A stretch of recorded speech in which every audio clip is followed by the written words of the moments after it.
और चिंकी चिड़िया दोनों एक दूसरे की सौतन थी। सुंदरी बहुत ही भोली भाली थी तो वहीं दूसरी तरफ चिंकी बहुत ही झगड़ालू किस्म की थी। ऐसे ही एक दिन चिंकी को जोरों की भूख लगती है। वो किचन में आके अपने लिए खाना ढूंढती है, लेकिन उसे किचन में कुछ भी वैसा नहीं मिलता जिसे वो खा सके। तभी चिंकी सुंदरी पे गुस्सा करते हुए कहती है, ये सब क्यों है सुंदरी? तुमने अभी तक खाना नहीं बनाया?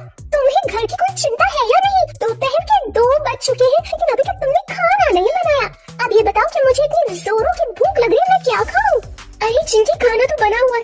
अब जो खाना बना है वो तो तुम्हें पसंद है नहीं। माँ जी ने आज दिन में तोरई बनाने के लिए कहा था तो मैं क्या करती? जो माँ जी कहती है वही बनता है ना इस घर में। अब तुम ही बताओ मैं तुम्हारे लिए अलग क्या बनाऊं? हाँ तो ठीक है ना, माँ जी ने तुम्हें तोरई बनाने के लिए बोला तो तुमने तोरई बना दिया, लेकिन तुमने एक बार भी मेरे बारे में नहीं सोचा कि मेरी सौतन क्या खाएगी। तुमने माँ जी के कहने पर तोरई तो बना दी, एक बार भी मेरा ख्याल आया तुम्हारे मन में? हाँ चिंकी, मैंने माँ जी से कहा था कि माँ जी चिंकी को तोरई बिल्कुल नहीं पसंद, तो माँ जी ने कहा कि जो घर में बन रहा है वो सब खाएंगे, जिसको भूख हो वो खाए वरना मत खाए।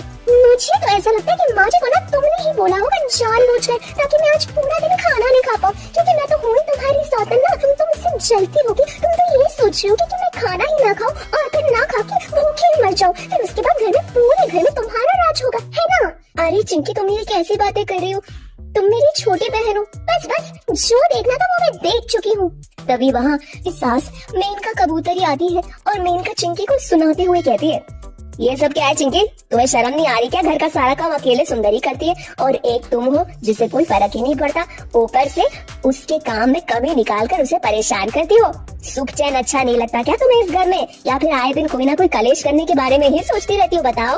माँ जी, आप हमेशा सुंदरी का सपोर्ट करती हो, मेरे साइड पे कभी नहीं लिया करो। मुझे तो ऐसा लगता है कि सिर्फ सुंदरी ही आपकी बहू है, मैं तो आपकी कुछ नहीं। तभी तो आप सुंदरी से तोरई बनाने के लिए कह रही थी। आपको पता है कि मुझे तोरई बिल्कुल नहीं पसंद। हरी सब्जी खाने से कमजोर नहीं पड़ जाओगी, बल्कि तेरे स्वास्थ्य के लिए अच्छा ही होगा। कई दिन से घर में कुछ भी बन रहा है तो कभी कुछ हरी सब्जियां बने हुए 1 हफ्ता हो गया, इसीलिए मैंने सोचा कि आज सब लोग हरी सब्जियां खाएंगे, लेकिन तुझे कौन समझाए? बस माँ जी, आपको तो मैं अच्छे से जानती हूँ, आप ना खर्चा करने से डरती है। बस कहीं आपके 4 रुपए बच रहे तो आप बचा लेती हैं। अगर मेरे 4 रुपए बचाने के बारे में मैं सोचती हूँ तो कुछ गलत नहीं। तेरा बाप मुझे यहाँ पैसे देकर नहीं जाता जो मैं 4 रुपए भी उड़ाऊं। तभी चिंकी गुस्से से अपने कमरे में चली जाती है। ऐसे ही समय बीतता जाता है और एक दिन सुंदरी की तबीयत खराब हो जाती है। तभी मेनका वहाँ आती है और चिंकी को सुंदरी के पास बुलाकर उससे कहती है, देख चिंकी, आज सुंदरी की तबीयत खराब है, मुझे नहीं लगता कि वो इस हालत में घर का काम कर पाएगी। तू बिना कुछ कहे और सुने घर का सारा काम कर ले और खाना बना ले। लेकिन माँ जी, चिंकी को घर का काम नहीं आता, वो नहीं कर पाएगी। आप चिंता मत करो, मैं दवाई खाकर थोड़ी देर में घर का सारा काम निपटा दूंगी। अरे नहीं नहीं बेटा, कोई काम करने की जरूरत नहीं है, सारा काम चिंकी ही करेगी। बहुत आराम कर रही है आजकल, ये भी काम करे तभी पता चलेगा कि घर का काम कैसे होता है। सारा दिन आराम करना आसान होता है, जब घर में काम करते हैं तब पता चलता है कि कैसा लगता है। माँ जी, आपको तो मौका मिल गया, अब आप तो यही चाह रही थी कैसे चिंकी से घर का काम करवाएं, और वो हो गया। इतना बोलकर चिंकी गुस्से में झाड़ू उठाती है, पूरे घर में झाड़ू लगाना शुरू करती है। थोड़ी देर बाद चिंकी पोछा लगाती है। तभी मेनका चिंकी से कहती है, अरे चिंकी, 1 गिलास पानी तो देना, जोर से प्यास लग रही है। माँ जी, अभी मैं पोछा लगा रही हूँ। अब तेरा पोछा लगाने का इंतजार करूँ जब तक तुम्हें प्यास ही मर जाऊंगी, तो मुझे अभी पानी ला कर दे। इस बुढ़िया और मेरी सौतन ने तो मेरी नाक में दम कर रखा है, दोनों मेरे पीछे पड़ी हुई है। चिंकी मेनका को पानी देती है और उसके बाद घर का सारा काम करने लगती है। सारा काम खत्म होने के बाद चिंकी सुंदरी के पास जाकर उससे बोलती है, आज तो तुम्हें बहुत मजा आ रहा होगा, घर का काम तो मैंने किया। तुम तो यही चाहती हो ना कि चिंकी हमेशा परेशान रहे, तुम्हें तो मजा आता है ना मेरी परेशानी देखकर। और माँ जी जब मुझे सुनाती है तब तो तुम्हें सबसे ज्यादा मजा आता होगा, है ना सुंदरी? अरे चिंकी, तुम गलत समझ रही हो, मैंने तो माँ जी से मना किया था कि माँ जी, चिंकी को घर का काम नहीं आता, उसे मत दो, लेकिन माँ जी मेरी कहाँ सुनती है। और माँ जी की तरफ से आज मैं तुमसे माफी मांगती हूँ। माँ जी हम दोनों से बहुत प्यार करती है, इसीलिए हम दोनों के बारे में सोचती हैं चिंकी। बस बस, माँ जी हम दोनों से नहीं बल्कि तुमसे प्यार करती है सिर्फ। हाँ चिंकी, नजरिए का फर्क है। जिस दिन तुम मेरी और माँ जी के प्यार को समझोगी, उस दिन तुम्हें एहसास होगा कि माँ जी और मैं तुमसे कितना प्यार करते हैं। बस उसी दिन का इंतजार है जिस दिन तुम्हें ये सारी चीजें महसूस होने लगे। तब से तुम्हारे मन में जो भी कड़वाहट है हम दोनों को लेकर, वो दूर हो जाएगी चिंकी। तुम तो ये कहना चाहती हो कि कड़वाहट मेरे अंदर है? आखिरकार तुमने जहर उगल ही दिया ना। मेरे बारे में तुमसे बात करना ही बेकार है। अगर मैं बीमार होकर मर भी गई ना तो तुम्हें सबसे ज्यादा मजा आएगा। तुम मुझे। चिंकी तुम ये कैसी बातें कर रही हो? मैंने तुम्हें हमेशा अपनी छोटी बहन समझा है। चिंकी गुस्से में अपने कमरे में चली जाती है। ऐसे ही समय बीतता जाता है। एक दिन चिंकी के पेट में बहुत जोर से दर्द होने लगता है। उसे पीरियड्स हो जाते हैं। इस बार का जो पीरियड था उसमें चिंकी को काफी ज्यादा पेन होता है। उसकी तबीयत खराब हो जाती है।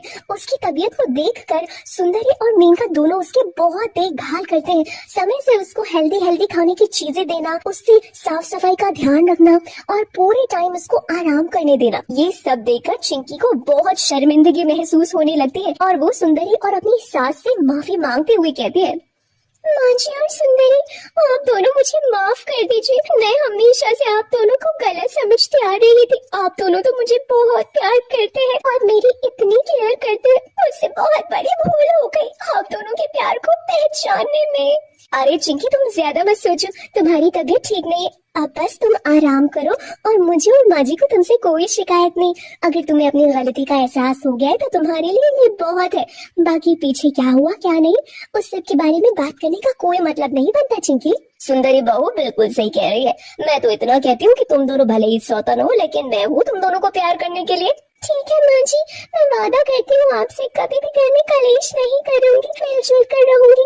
बाकी जो भी मैंने पिछला किया उस सब के लिए माफी चाहती हूँ आप दोनों से। चिंकी अपनी गलतियों की माफी मांगती है और तीनों आपसी गिले शिकवे उन सबको भुलाकर जीवन में आगे बढ़ते हैं। पर खाना बनाती है और अपने ससुराल में सबको खिलाती है। ऐसे ही कुछ दिन बीत जाते हैं। चिंकी हर वो काम करती है जो उसकी सास उससे कहा करती। ऐसे ही एक रात मेनका अपनी बहू चिंकी से कहती है, चिंकी कल हमारे घर में पूजा है तो कल तुझे सुबह 4 बजे उठकर गांव में जो तालाब है उसमें नहाकर ही कोई काम करना होगा। माँ जी सुबह 4 बजे वो भी तालाब में नहाना? माँ जी मुझे तैरना नहीं आता और मैं तालाब में नहीं नहा सकती, मुझे बहुत डर लगता है इससे। अब मेरा दिल जीतना है तो तुझे ये सब चीजें तो करनी पड़ेंगी, बाकी तेरी मर्जी, मैं तुझे कोई फोर्स नहीं करूंगी। चिंकी तुम ऐसा कुछ भी नहीं करोगी, मैं तुम्हें कह रहा हूँ। माँ की बातों में बिल्कुल मत आओ। नहीं कालू, बस एक ही दिन की तो बात है, मैं कोशिश कर लूंगी। मैं आज सुबह 4 बजे उठकर नहाने जाऊंगी तालाब में। चिंकी अपने फोन में 4 बजे का अलार्म लगा देती है और सुबह 4 बजे चिंकी का अलार्म बजने लगता है।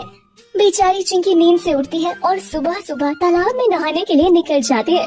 चिंकी को तालाब में नहाने के लिए बिल्कुल भी अनुभव नहीं था, जिस कारण वो तालाब में डूबने लगती है और खुद को बचाने की बहुत कोशिश करती है, लेकिन वो नाकाम रहती है।